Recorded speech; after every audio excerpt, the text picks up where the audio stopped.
जय श्री राम भक्तों। अयोध्या में प्रभु श्री राम का भव्य मंदिर बनकर तैयार हो चुका है और सदियों की प्रतीक्षा के बाद प्रभु राम अपने नवनिर्मित भव्य मंदिर में विराजमान हो चुके हैं और लाखों की संख्या में प्रभु श्री राम के भक्त अयोध्या पहुंचेंगे प्रभु के दर्शन करने। तो ऐसे में अगर आप भी अयोध्या का टूर प्लान कर रहे हैं तो यह वीडियो आपके लिए ही है। इस वीडियो में हम आपको बताएंगे कैसे आप अयोध्या तक आ सकते हैं, अयोध्या में रुकने की क्या व्यवस्थाएं हैं, राम मंदिर का खुलने और बंद होने का समय क्या है, राम मंदिर में आरती का समय क्या क्या है, कैसे भक्त राम मंदिर में आरती में सम्मिलित हो सकते हैं, क्या राम मंदिर में दर्शन करने के लिए कीमत चुकानी पड़ेगी, इसके अलावा अयोध्या में खाने पीने की क्या व्यवस्थाएं मिलेंगी। अयोध्या में श्री राम मंदिर के अलावा भी प्रभु श्री राम से जुड़े हुए और भी कई स्थान हैं, तो कैसे आपको जाना है इन स्थानों पर दर्शन करने और वह स्थान कौन कौन से, और यह भी बताएंगे कि अयोध्या की ट्रिप में आपका कितना खर्च आने वाला है और आपको ले चलेंगे प्रभु श्री राम के भव्य मंदिर में और दिखाएंगे कैसा बना है मंदिर और कराएंगे रामलला के भव्य दर्शन। तो सभी भक्त कमेंट में जय श्री राम के जयकारे जरूर लगा देंगे और जिन लोगों ने अभी तक चैनल सब्सक्राइब नहीं किया है तो हमारे चैनल को सब्सक्राइब कर देंगे। तो चलिए आपको लेकर चलते हैं अयोध्या धाम। तो दोस्तों सबसे पहले बात करते हैं आपको अयोध्या कैसे आना है। अयोध्या आप 3 तरीके से पहुंच सकते हैं। सबसे सस्ता और आसान तरीका है बाई ट्रेन। अयोध्या में ही अयोध्या राम मंदिर से मात्र 1 किलोमीटर की दूरी पर अयोध्या धाम भव्य रेलवे स्टेशन बनकर तैयार हो चुका है, जहां के लिए देश के सभी मुख्य शहरों से सीधे ट्रेन की सुविधा उपलब्ध कराई जा रही है। और जैसे ही आप अयोध्या धाम रेलवे स्टेशन पहुंचेंगे, अयोध्या धाम रेलवे स्टेशन के बाहर से आपको ई रिक्शा की सुविधा बहुत आसानी से मिल जाती है, जिसमें आपको मात्र 10 रुपए देकर आप पहुंच जाते हैं अयोध्या श्री राम जन्मभूमि कॉरिडोर तक। इसके अलावा दोस्तों अयोध्या में एक और रेलवे स्टेशन है अयोध्या कैंट। अगर आपके शहर से अयोध्या धाम के लिए ट्रेन की सुविधा उपलब्ध नहीं है तो आप बाई ट्रेन अयोध्या कैंट तक भी आ सकते हैं। अयोध्या कैंट से भी बैटरी कार और टैक्सी की सुविधा उपलब्ध हो जाती है अयोध्या राम जन्मभूमि कॉरिडोर तक के लिए। अगर दूरी की बात करें तो अयोध्या कैंट से जन्मभूमि की दूरी लगभग 8 से 9 किलोमीटर के आसपास की है। इसके अलावा दोस्तों जो लोग बाई फ्लाइट अयोध्या आना चाहते हैं तो बाई फ्लाइट भी अयोध्या आ सकते हैं। अयोध्या में अब महर्षि वाल्मीकि इंटरनेशनल एयरपोर्ट का उद्घाटन हो चुका है, जहां के लिए आपको अहमदाबाद, चेन्नई, मुंबई, दिल्ली से सीधे फ्लाइट की सुविधा उपलब्ध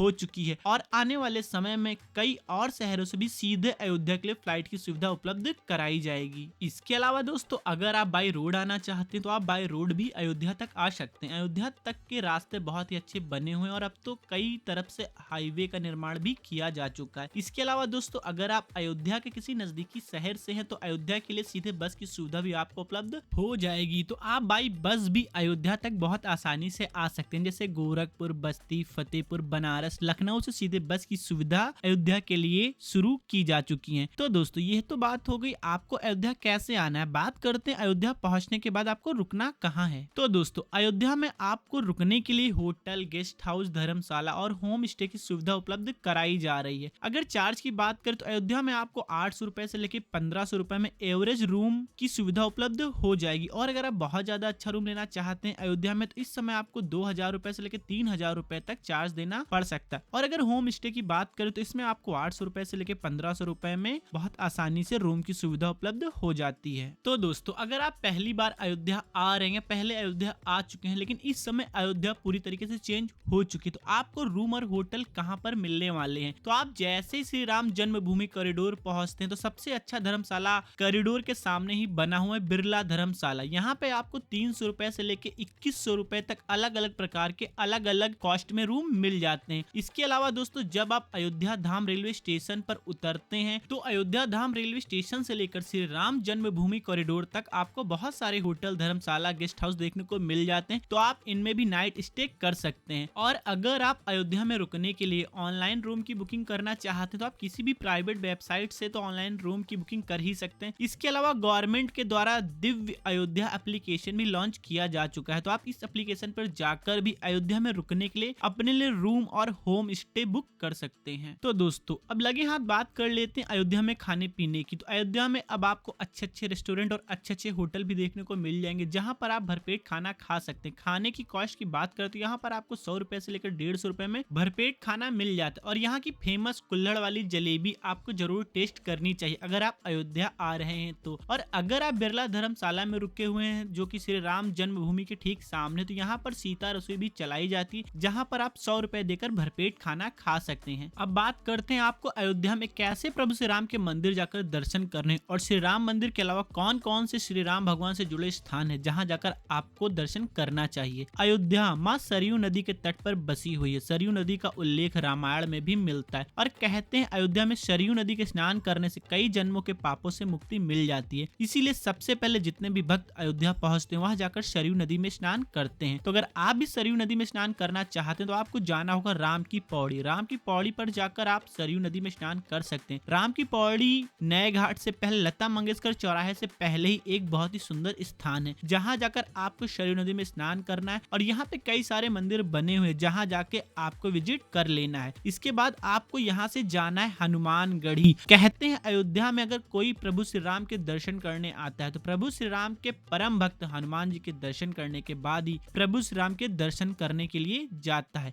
इसलिए आपको भी सबसे पहले हनुमानगढ़ी में जाके हनुमान जी के दर्शन करने हैं। तो अभी हम लोग भी चल रहे हैं हनुमानगढ़ी। राम की पौड़ी से हनुमानगढ़ी तक अगर आप चाहें तो पैदल भी जा सकते हैं। अगर आप ई रिक्शे का सहारा लेना चाहते हैं तो ई रिक्शा वाले आपसे 10 रुपए लेते हैं और हनुमानगढ़ी में ड्रॉप कर देते हैं। तो अभी हम लोग हनुमानगढ़ी पहुंच चुके हैं। हनुमानगढ़ी में प्रसाद के लिए आपको बहुत सारी दुकानें देखने को मिल जाएंगी जहां से अगर आप चाहें तो बेसन के लड्डू या फिर खुरचन के पेड़े जो यहाँ पर बहुत मशहूर है वह प्रसाद रूप में ले सकते हैं। अगर आपके साथ में कोई बड़ा बैग है तो आप जिस दुकान से प्रसाद लेंगे बैग वहीं पर छोड़ देंगे और फिर चलेंगे हनुमानगढ़ी में हनुमान जी के दर्शन करने के लिए। हनुमानगढ़ी में किसी भी प्रकार का कोई भी प्रतिबंध नहीं, आप अपने साथ कैमरा मोबाइल फोन लेकर जा सकते हैं और फोटो वगैरह भी ले सकते हैं, इसके लिए आपको नहीं रोका जाएगा। तो अभी हम लोग हनुमानगढ़ी पहुंच चुके हैं। सामने हनुमान जी, इनके दर्शन करिए और कमेंट में जय श्री राम के जयकारे जरूर लगा दीजिए। हनुमानगढ़ी में दर्शन करने के बाद आपको जाना है श्री राम प्रभु के नवनिर्मित भव्य मंदिर में दर्शन करने। मंदिर में दर्शन करने जाने के लिए 2 रास्ते हैं। अगर आप चाहें तो हनुमानगढ़ी से सीधे भक्ति पथ मार्ग होते हुए भी कॉरिडोर तक जा सकते हैं और अगर आप चाहें तो वापस आकर राम पथ होते हुए कॉरिडोर के मुख्य गेट से होते हुए भी श्री राम प्रभु के मंदिर तक जा सकते हैं। अब यहाँ पर बात आती है भक्तों के लिए दर्शन की टाइमिंग क्या रखी गई है। तो श्री राम मंदिर में सभी भक्तों के लिए सुबह 7 बजे से लेकर दोपहर के 11:30 बजे तक और दोपहर में 2 बजे से लेकर शाम को 7 बजे तक खुला रहेगा। इस समय सभी भक्त जाकर प्रभु श्री राम के दर्शन कर पाएंगे। 11:30 से 2 बजे का जो समय वह प्रभु श्री राम की विश्राम का समय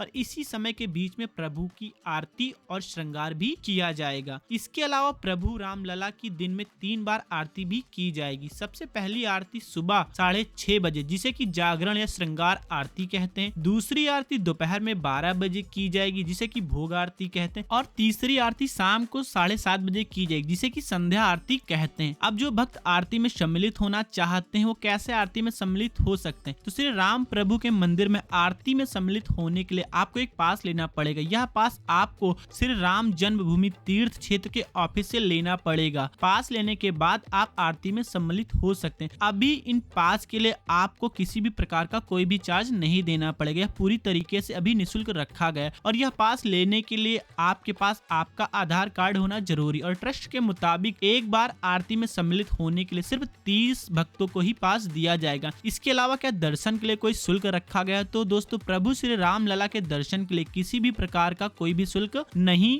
रखा गया है। तो दोस्तों अभी हम लोग यहाँ से आगे मंदिर चलते हैं। ठीक सामने देख रहे हैं प्रभु श्री राम का भव्य मंदिर कितना ही सुंदर और मनमोहक है। जैसे ही आप मंदिर के अंदर जाएंगे तो आप देखेंगे इतना विशाल और इतना सुंदर मंदिर बना है। ठीक सामने गर्भगृह में विराजमान है प्रभु श्री राम। आपको प्रभु श्री राम के दर्शन करने हैं। जब आप प्रभु श्री राम के दर्शन करेंगे तो आपको ऐसा एहसास होगा कि आपको देखकर प्रभु श्री राम स्वयं मुस्कुरा रहे हैं और ये देखकर आपका मन आनंदित हो उठेगा। तो दोस्तों प्रभु श्री राम के दर्शन करिए। जय श्री राम के जयकारे लगाइए। कमेंट में भी जय श्री राम के जयकारे लगा दीजिए। प्रभु श्री राम के दर्शन करने के बाद मंदिर में ही 1-2 और मंदिर का निर्माण किया गया। आप इनके भी दर्शन कर लेने और दर्शन करने के बाद वापस बाहर आ जाना। अब यहाँ पे एक सवाल आता है, आपके पास अगर कोई एक्स्ट्रा सामान है तो आप कहाँ रखेंगे? तो श्री राम जन्मभूमि कॉरिडोर पे ही आपका सारा सामान रखने के लिए क्लॉक रूम की सुविधा उपलब्ध कराई गई है। तो आप इन्हीं क्लॉक रूम में अपना सारा सामान रख सकते हैं। तो दोस्तों प्रभु श्री राम के दर्शन करने के बाद आप और कहाँ जाकर विजिट कर सकते हैं? तो आप अयोध्या में प्रभु श्री राम के दर्शन करने के बाद जा सकते हैं राजा दशरथ महल। कहते हैं राजा दशरथ यहीं यहीं पे रहा करते थे। यहाँ पे जाके भी आपको दर्शन कर लेना है और इसके बाद आपको जाना है कनक भवन।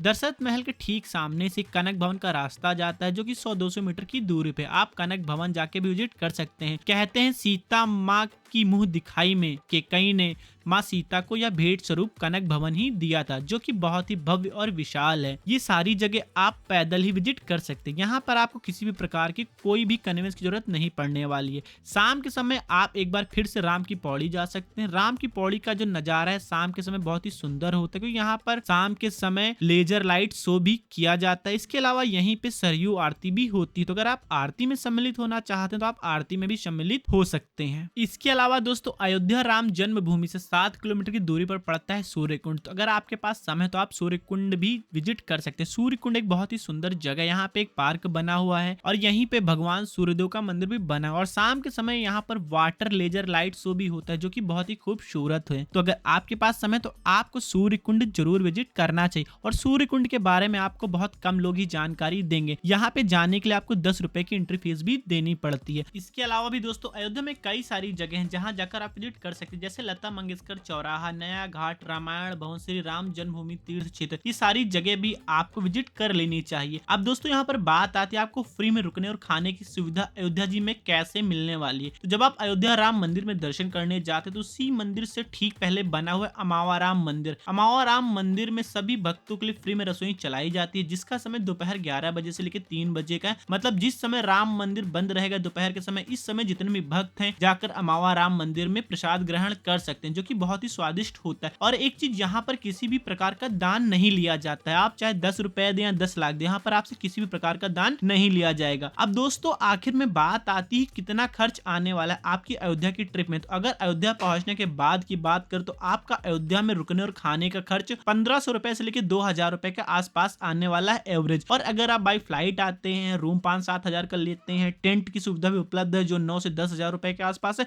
तो ये सारे खर्च आपकी ट्रिप में इंक्लूड होते चले जाएंगे। तो दोस्तों आप लोग कब अयोध्या जी आ रहे हैं कमेंट करके बताइएगा जरूर। और अगर आप अयोध्या आ रहे हैं, आपका कोई सवाल है तो कमेंट में कमेंट कर सकते हैं, जिसका जवाब आपको तुरंत ही दिया जाएगा। और जिन लोगों ने अभी तक हमारे चैनल को सब्सक्राइब नहीं किया, हमारे चैनल को सब्सक्राइब कर दें, बेल आइकन को प्रेस कर दें, क्योंकि हमारे चैनल पर ऐसे यात्रा से जुड़े हुए इन्फॉर्मेटिव वीडियो बराबर अपलोड होते रहते हैं।